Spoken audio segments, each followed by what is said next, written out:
आज हम लोग 10th क्लास बायोलॉजी का काफ़ी इम्पोर्टेंट टॉपिक उत्सर्जन समझने वाले हैं। ये टॉपिक काफ़ी इम्पोर्टेंट है क्योंकि इस टॉपिक से हर साल 7 या फिर 5 नंबर के लिए सवाल पूछा जाता है। पूरे उत्सर्जन टॉपिक को समझने के लिए आपको मुख्य रूप से 3 लाइन याद रखना पड़ेगा, लेकिन इसके बाद जो आता है वो काफ़ी इम्पोर्टेंट है, लेकिन वो काफ़ी ईजी भी है। उसको सुन के आपको एक ही बार में याद हो जाएगा, लेकिन वो काफ़ी इम्पोर्टेंट है। तो यहाँ पे जो सबसे पहली पॉइंट आता है उत्सर्जी पदार्थ यानी बेकार पदार्थ। हमारे शरीर में जो फालतू पदार्थ बच जाते हैं उन्हीं को कहा जाता है उत्सर्जी पदार्थ। उसके बाद आता है आपका उत्सर्जन। उत्सर्जी पदार्थ यानी जो बेकार पदार्थ होते हैं उनको हमारे शरीर से बाहर निकालने की प्रक्रिया को उत्सर्जन कहा जाता है। अब आता है उत्सर्जन तंत्र।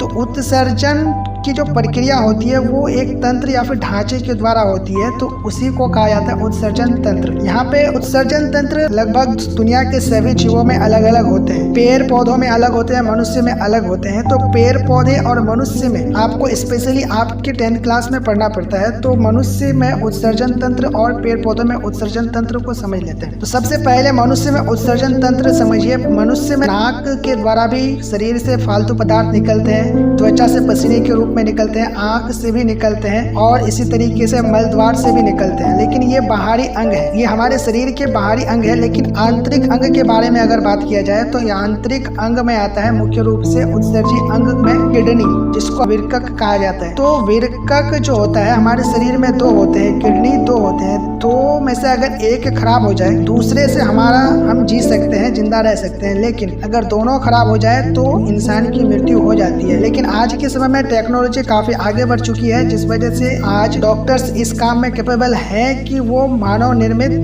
किडनी बना करके किसी भी इंसान को जीवित रख सकते हैं। तो मानव उत्सर्जित तंत्र यानी जो किडनी होती है, तो इसका फिगर काफी इंपॉर्टेंट है एग्जाम की दृष्टि से।